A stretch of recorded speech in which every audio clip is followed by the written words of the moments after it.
Hello everyone, SS academy में आप सभी का स्वागत है, जिसे आप स्टडी बाई सुमन के नाम से जानते हैं। करंट अफेयर की क्लास हमारी 4 हो चुकी है इसके पहले, और इसमें करंट अफेयर के साथ ही आपका जीएस भी तैयार होता है, ठीक है ना। तो एक करंट अफेयर की जो प्रश्न होते हैं उसी से संबंधित आपका पहला, जैसे आपका एक करंट अफेयर का प्रश्न होता है, उसी से संबंधित जितने भी आपके जीएस होते हैं, ठीक है ना, उसी प्रश्न से संबंधित कई प्रश्न आपके तैयार हो जाते हैं जीएस का लेकर, ठीक है ना। तो जिन्होंने भी नहीं देखी है पिछली क्लास, 4 क्लास मैंने करवा दी है, अगर नहीं देखी है तो प्लेलिस्ट आपकी बन चुकी है, आप जाकर वहाँ से देख सकते हैं। और इसकी जो लिंक है, ठीक है ना, मैं इसी वीडियो के डिस्क्रिप्शन में दे दूँगी, आप वहाँ से जाकर देख सकते हैं, ठीक है ना। तो शुरुआत करते हैं आज के क्लास की। चैनल पर पहली बार आया तो चैनल को सब्सक्राइब जरूर कर लीजिएगा, बेल आइकन प्रेस कर लीजिए ताकि नोटिफिकेशन आपको मिलती रहे। और पहला प्रश्न है आपका आज के क्लास की, राष्ट्रीय सुदूर संवेदी केंद्र, जिसे आप NRSC, किसके नियंत्रण में कार्य करता है? तो राष्ट्रीय सुदूर संवेदी केंद्र ये किसके कंट्रोल में कार्य करता है, ऐसा कहना है। तो भारतीय अंतरिक्ष अनुसंधान संगठन इसरो के नियंत्रण में कार्य करता है। कौन? NRSC, ठीक है ना, NRSC, जिसे आप राष्ट्रीय सुदूर संवेदी केंद्र कहते हैं, ये जो है इसरो के नियंत्रण में कार्य करता है। सड़क परिवहन और राजमार्ग मंत्रालय ने किस वर्ष हरित राजमार्ग नीति की घोषणा की थी? तो ये सितंबर 2015 में हरित राजमार्ग की नीति की घोषणा की थी, ठीक है ना। सड़क परिवहन और राजमार्ग मंत्रालय, जिसका नाम है, जिसको आप शॉर्ट फॉर्म में कहते हैं MORTH, MORTH, ठीक है ना। तो इसने क्या किया था? सितंबर 2015 में हरित राजमार्ग नीति की घोषणा की थी। अगला क्वेश्चन है आपका, प्रधानमंत्री मोदी ने जनवरी 2024 में किस क्षेत्र के विकास के लिए, ठीक है, किस क्षेत्र के विकास के लिए 1150 करोड़ रुपए से अधिक की विकास परियोजनाओं को समर्पित किया? तो ये लक्षद्वीप, ठीक है ना। प्रधानमंत्री मोदी ने जनवरी 2024 में किस स्थान पर निर्मित लो टेम्परेचर थर्मल डेसिलिनेशन, ठीक है, डिसेलिनेशन LTTD संयंत्र राष्ट्र को समर्पित किया? तो ये कदमत लक्षद्वीप, ठीक है। अगला क्वेश्चन है, प्रधानमंत्री मोदी ने जनवरी 2024 में किस स्थान पर सबमरीन ऑप्टिकल फाइबर कनेक्शन परियोजना की शुरुआत की? तो ये कोची लक्षद्वीप द्वीप समूह, ठीक है ना, कोची लक्षद्वीप द्वीप समूह। अगला क्वेश्चन है, चिरंजीव जो योजना है, तो चिरंजीवी योजना किस राज्य की योजना है? ये राजस्थान राज्य की योजना है, चिरंजीवी योजना, ठीक है। राजस्थान की चिरंजीवी योजना को किस योजना के साथ एकीकृत किया जाएगा? तो ये आयुष्मान योजना के साथ इसे एकीकृत कर दिया जाएगा। चिरंजीवी योजना कब शुरुआत की गई? तो इसका जो शुरुआत है 1 मई 2021 को इसकी शुरुआत हुई थी। अगला प्रश्न है, चिरंजीवी योजना के तहत स्वास्थ्य कवरेज क्या है, यानी कितने रुपए मिलते हैं? तो ये आपका 25 लाख रुपए चिरंजीवी योजना के तहत स्वास्थ्य कवरेज के लिए मिलता है। अगला क्वेश्चन है आपका, जनवरी 2024 में किसी भारतीय विदेश मंत्रालय का नया प्रवक्ता नियुक्त किया गया? तो ये रणधीर जायसवाल को भारतीय विदेश मंत्रालय का नया प्रवक्ता नियुक्त किया गया। रणधीर जायसवाल ने भारतीय विदेश मंत्रालय के प्रवक्ता के रूप में किसे प्रतिस्थापित किया? तो ये अरिंदम बागची को, ठीक है, अरिंदम बागची को। अगला क्वेश्चन है आपका, जनवरी 2024 में संयुक्त राष्ट्र में भारत का स्थायी प्रतिनिधि किसे बनाया गया? अरिंदम बागची को, ठीक है ना। तो ये अरिंदम बागची संयुक्त राष्ट्र में भारत का स्थायी प्रतिनिधि बने हैं। अगला क्वेश्चन है आपका, संयुक्त राष्ट्र में भारत के स्थायी प्रतिनिधि के रूप में अरिंदम बागची ने किसे प्रतिस्थापित किया है? तो ये इंद्रमणि पांडे को स्थापित किया है, ठीक है ना, प्रतिस्थापित किया है। गुणोत्सव उत्सव किस राज्य ने शुरू किया? तो ये असम राज्य ने शुरू किया। गुणोत्सव उत्सव होता क्या है? तो ये आपका है, ठीक है ना, ये आपका बात करें तो शिक्षकों, छात्रों, प्रशासकों और जो स्थानीय समुदायों को सक्रिय रूप से शामिल करके जवाबदेही बढ़ाना और शिक्षा की गुणवत्ता में सुधार करना। तो ये जो है ना, ये स्लाइड हमने कल पढ़ लिया था, ठीक है ना, ये स्लाइड हमने पढ़ा था और ये आपका स्लाइड दोबारा आया हुआ है। हम चलेंगे अगले स्लाइड पे, ठीक है ना, जो हमने नहीं पढ़ा था। तो हमने जो है यहाँ से नहीं पढ़ा था। अब हमारा प्रश्न आता है, भारत के प्रथम जो बीच गेम है ये भी हमने कर लिया था, ठीक है ना। अच्छा, ये भी कर लिया था हमने, नेपाल भी कर लिया था।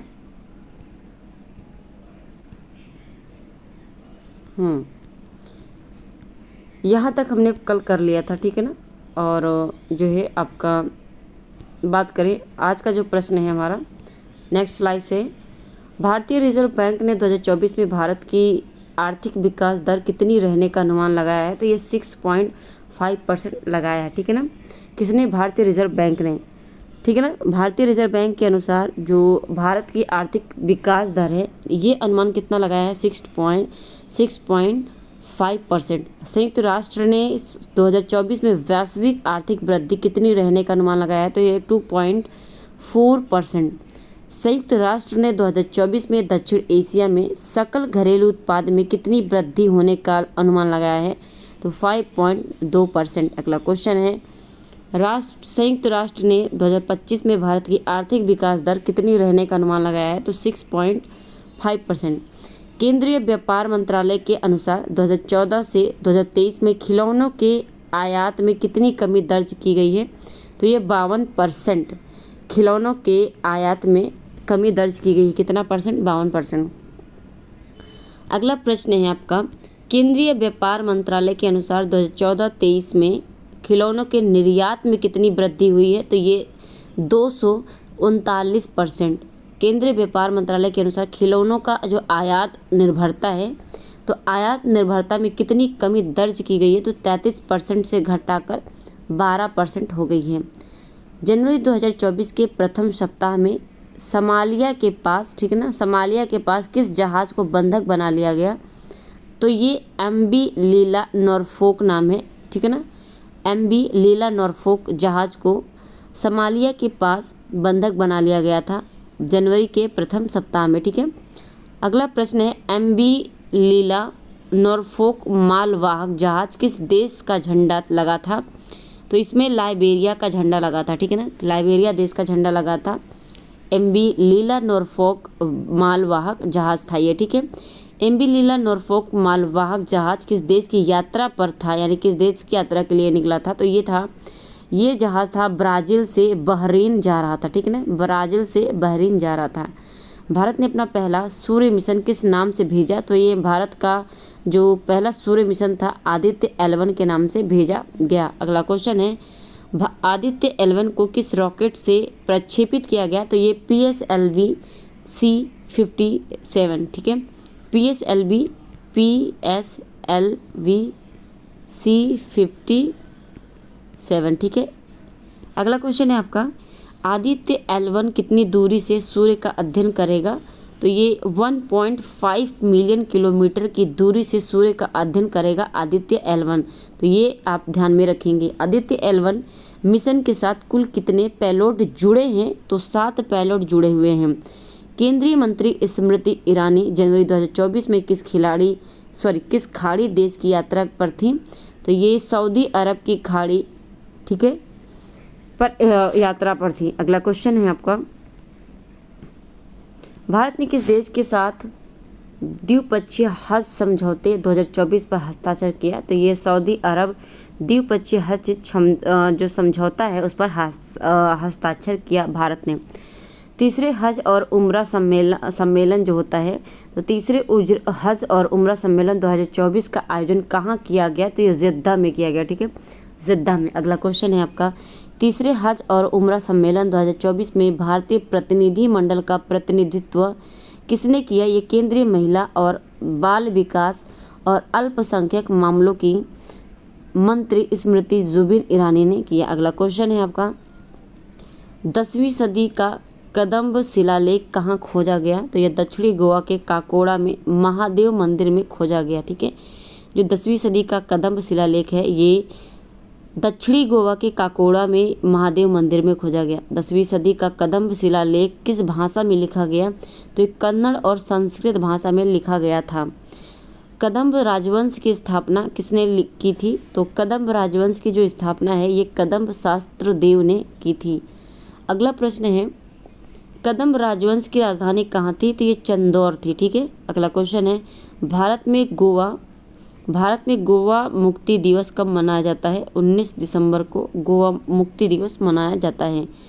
81वां गोल्डन ग्लोब अवार्ड 2024 कब और कहाँ आयोजित किया गया?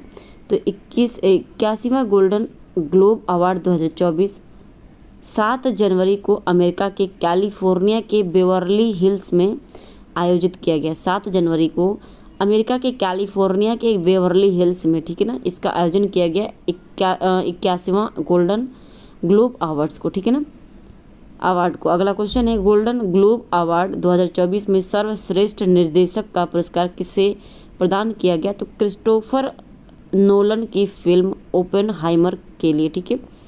अगला प्रश्न है आपका, गोल्डन ग्लोब अवार्ड 2024 में सर्वश्रेष्ठ अभिनेता या ड्रामा जिसे कहते हैं, ठीक है ना, ड्रामा का पुरस्कार किसे प्रदान किया गया?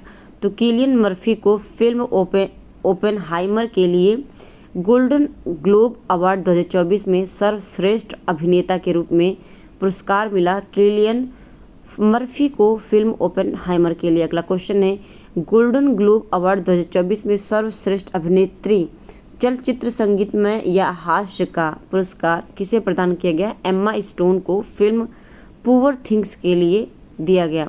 ठीक है, एम्मा स्टोन को। अगला क्वेश्चन है, गोल्डन ग्लोब अवार्ड 2024 में बेस्ट मोशन ठीक है ना, best motion picture non English language का पुरस्कार किसे दिया गया? तो एनाटॉमी ऑफ अ फॉल जो फ्रांस का है, ठीक है ना, एनाटॉमी ऑफ अ फॉल।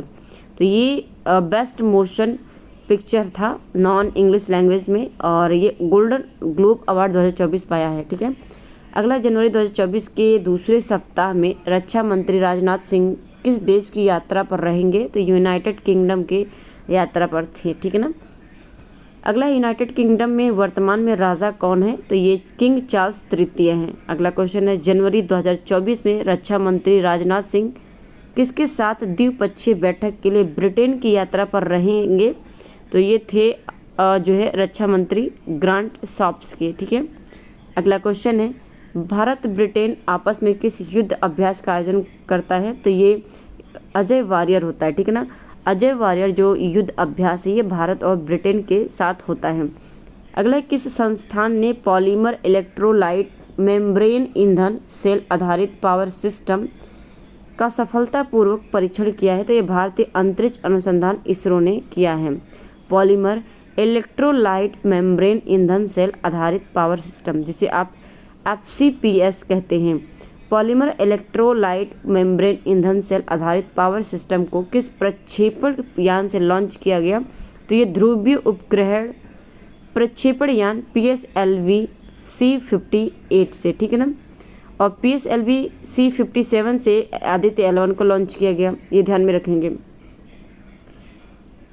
आपका है POEM-3 पर, ठीक है, POEM-3 पर polymer electrolyte membrane fuel cell के साथ इसरो के प्रयोग का प्राथमिक उद्देश्य क्या था? तो अंतरिक्ष में संचालन और भविष्य के मिशनों के लिए सिस्टम के डिज़ाइन को सुविधाजनक बनाने के लिए डेटा एकत्र करना, ये था इसका उद्देश्य।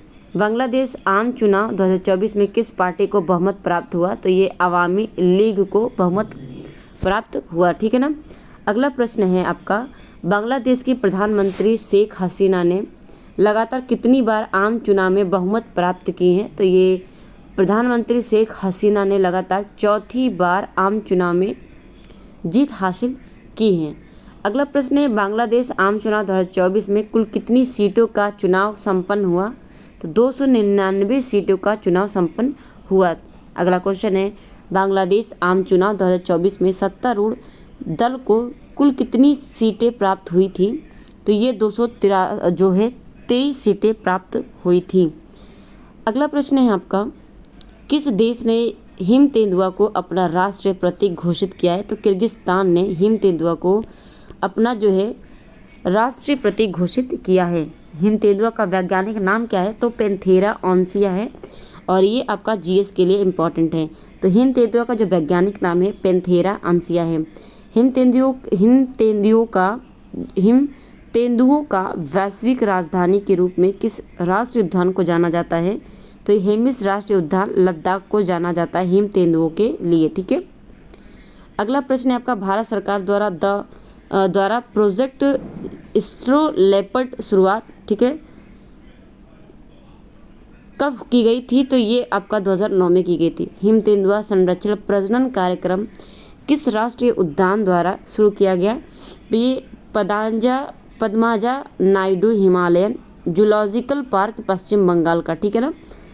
तो ये आपका हिम तेंदुआ संरक्षण प्रजनन जो कार्यक्रम है ये पश्चिम बंगाल का है, जूलॉजिकल पार्क, ठीक है ना, जिसका नाम है पद्माजा नायडू हिमालयन। ठीक है, अगला प्रश्न है, जनवरी 2024 में सुर्खियों में रहे वरुण तोमर का संबंध किस खेल से है? तो वरुण तोमर का संबंध है निशानेबाजी से। अगला प्रश्न है, 2024 के ग्रीष्मकालीन ओलंपिक खेल का आयोजन कहाँ किया जाएगा? हो चुका है, तो ये पेरिस, फ्रांस के पेरिस में, ठीक है ना। कौन सा है? ग्रीष्मकालीन ओलंपिक खेल है जो कि पेरिस में होगा, ठीक है ना, इसका आयोजन। पेरिस ओलंपिक 2024 में कुल कितने खेलों को शामिल किया जाएगा? तो 32 खेलों को शामिल किया जाएगा। अगला क्वेश्चन है, पेरिस ओलंपिक 2024 में किस खेलों को शामिल किया जाएगा? तो ये आपका ब्रेक डांसिंग है, ब्रेकिंग जिसे कहते हैं, स्केट बोर्डिंग है और स्पोर्ट क्लाइंबिंग और सर्फिंग है, ठीक है ना। तो ये पेरिस ओलंपिक 2024 में खेलों को शामिल किया जाएगा। और आज का लास्ट क्वेश्चन है, अंतर्राष्ट्रीय पर्पल उत्सव 2024 का आयोजन कहाँ किया गया? तो ये गोवा में किया गया। तो ये थे हमारे आज के करंट अफेयर की क्लास और आई होप ये क्लास आपको पसंद आई होगी। चैनल को पहली बार आया तो चैनल को सब्सक्राइब जरूर कर लीजिएगा, बेल आइकन प्रेस कर लीजिए और अपने साथियों को शेयर ज़रूर कर दीजिएगा, ठीक है ना। तो लाइक कमेंट शेयर कर ले। और इसके अलावा आपको इसका जो PDF है आपको PDF टेलीग्राम पे मिल जाएगा। टेलीग्राम के लिंक जो है मैं इसी वीडियो के डिस्क्रिप्शन में दे दूँगी। और आपका जो NCERT मैंने स्टार्ट किया है, NCERT की जो क्लास है, आपका पूरा का पूरा नोट्स है और पूरा NCERT का सार है, ये भी आपकी तैयारी हो गई है। इसमें 4 क्लास मैंने करवा दिए हैं। तो इसकी भी प्लेलिस्ट और करंट अफेयर की प्लेलिस्ट दोनों के दोनों आपको इसी वीडियो के डिस्क्रिप्शन में मिल जाएगी। और ये सभी प्रतियोगी परीक्षाओं के लिए महत्वपूर्ण है, ठीक है ना। तो मिलते हैं हम नेक्स्ट क्लास में। आज के लिए इतना ही, धन्यवाद।